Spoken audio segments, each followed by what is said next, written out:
barnaamijkan oo in muddo ah waddankan ka soo socday ee ah in carruurta iskuullada ay maadada diinta u dhigaan dad aan u dhalan diinta islaamka wuxuu ahaa barnaamij muddo dheer soo taagnaa meelo badan oo ka mid ah waddankana runtii laga hortagay oo si wanaagsan ay u dhammaatay meelo badanna weli ka jira saameyn adag ayuu ku leeyahay arrinkaasi carruurta maxaa yeelay cidda wax u dhigaysa ilmahaaga ama carruurtaada waa dad aan u dhalan diinta islaamka waxaan ka mid ahaa waalidiinta degan Helsinki oo carruurta ku dhalay alxamdulilah dareen wuxuu aad u xanuun badan aan igalaa markaan arko ama maqlo carruurtii inay iskuulaadka u dhigaan macallimiin aan islaam ahayn taasoo aad dareen xoog leh gelisa oo aan isleeyahay waxay mugdi gelinaysaa ilmaha caqiidadooda dambe waxaan ka mid ahay ardada wax ka barata waddanka Finland gaar ahaan magaalada Helsinki runtii markaan maqlay arrinta tan waa arrin aad ii taabatay in macallimiin gaala ah ay dhigayaan diinta islaamka ay ka dhigayaan iskuulada waana arrin saameynaysa mustaqbalka carruurteena bari ah iyo kuwa maantay waxaan ahay waalid magaalada Helsinki ku nool marka aan maqlay ay soo gaartay in macallimiin islaam ahayn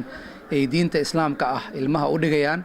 waxaan go'aan qaatay aniga muslimiinta ee magaalada ku nool inaan kala hadlo arrinkaas oo aan ka wada tashanno maxaan ka qaban karnaa sidaan uga hortagi karnaa inaan ka wada hadalno insha Allah hadduu Ilaahay yiraahdo dareenkaygana aad ayuu arrinkaas iyo shucuurteeda u kiciyay Allahu akbar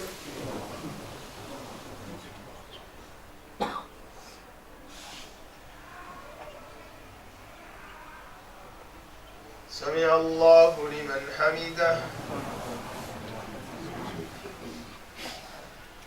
الله أكبر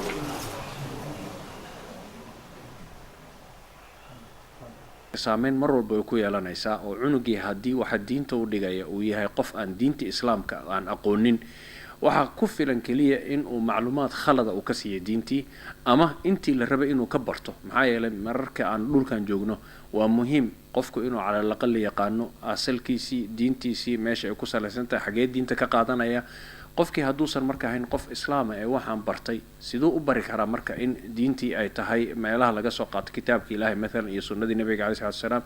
sidaa darteed marka saameyn adag bay ku yeelanaysaa weliba waxaa aad u soo badanaya hadda shakiga dadka halkan ku dhashay ee dhalinyarada ah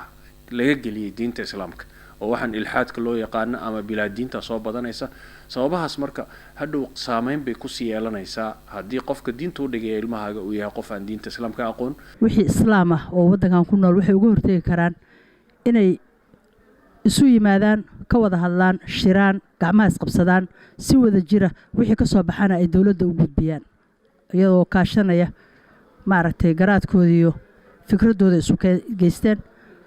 waddankan ku nool dowladdeeda in loo gudbiyo taasoo halkaan ay ka jirto afkaartaada xor inaad dhiiban kartid waalidiinta iyo dadka muslimiinta ee magaalada ku nool ama waddankaba ku nool kaalin weyn ayay ka qaadan karaan kaalintaas oo ah in horta ay ka midoobaadaan ka midow noqdaan hal fikir ama hal mowqif oo ah in arrinkan horta hal dhinac laga wada istaago haddii aan qaadano go'aan ah ilmaheenna inayna ka qaybgelin cashiradan iskuulaadka laga dhigayo isbedelo ayaa imaanayo oo khasab waxay ku qasbanaanaysaa wasaaradda waxbarashada ah in dadka muslimiinta ah ay dhegaysato laakiin intayna wasaaradda iyo macallimiinta iyo iskuulaadka aana u tegin waxaana laga rabaa horta annaga ka islaam ahaan inaan ka midoowno arrinkan waa arrin nidaam ay dowladdu degsatay nidaamkaasna waxay u soo mareen qaab ay iyagu salaysteen oo ah qofka dhigaya inuu yahay qof master degree wata waxa kaliya oo looga bixi karaa waxay tahay horta awoodda ugu badan waalidka iska leh haddii waalidiintu ay israacsan yihiin inta iskoolka dhigata ay isku fikrad ka qabaan isla markaana ay caddeeyaan in aanay raalli ka ahayn in ilmahooda qof aan diinta islaamka ahayn wax u dhigo iyagaa ka awood badan cid kasta way ku khasban yihiin iskoolku markaa in ay macallinkaa ka bedelaan ama ay xal u keenaan waxaa kaloo iyadana xal ah oo laga rabaa bulshada khaasatan ururada diiniga iyo kuwa bulshada labadaba in xoogga la saaro sidii loo diyaarin lahaa kaadir haysta waxaan shuruudahan la isku xiray pedagogiga oo kale ama cilmigan takhasuska aqooneedka ah iyo arrimahaas oo kale haddii la diyaariyo iyada laftigeeda waa wax mustaqbalka looga bixi karo runtii sidaa sheegtay waxay u baahan tahay gacmo wadajir bay wax ku gooyaan in gacmaha la isqabsado isla markaana hawshan iyadoo dhinacyo badan laga soo gelayo oo dhinacii siyaasadda laga soo gelayo dhinacii bulshada laga soo gelayo dhinacii arrimaha diinta laga soo gelayo markaasi wax laga wada qabto taasay u baahan tahay isleeyahay.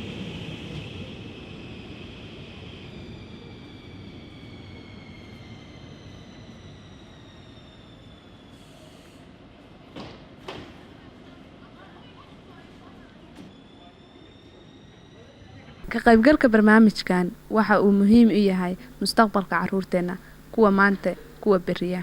fadlan mudanaya marwo ka soo qaybgal wanaagsan. waxaa looga baahan yahay waalid kaliya ma ahan iyo Soomaali oo dhan in kulamada noocan oo kala iyo goobaha arrinkan looga hadlayo in laga qayb qaato maxaa yeelay waxyaabaha anaga nadilo waxa kamid ah in wax kasta oo la soo diyaariyo aan muhiimad la siinin. sidaa darteed waxaan kula talinayaa arrinkan in la xoojiyo kulamadan laga qayb qaato isla markaana kulan kasta oo looga hadlayo xataa kuwa iskuulada ka dhacay la tago si qofkii markaa saameyn uu u sameeyo. barnaamijkan wuxuu dhacayaa 20 bisha waa maalinta Arbacada wuxuu ka dhacayaa kiraastada Itakaskus 5 galabnimo waana barnaamij aad iyo aad u ballaaran una weyn waalidiinta hooyo aabba iyo kulliina ka soo qayb gala iyo uqaasha iyo cid walba annagoo u danqanayno caruurteena mustaqbalka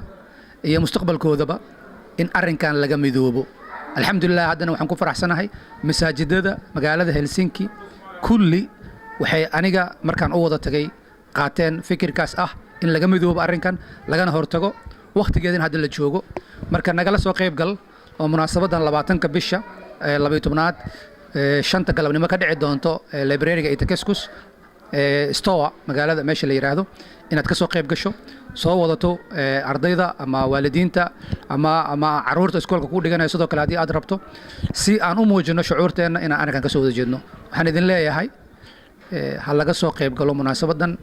aan ka shaqeyno sidaan uga hortagi lahayn annagoo gacmaha is haysano.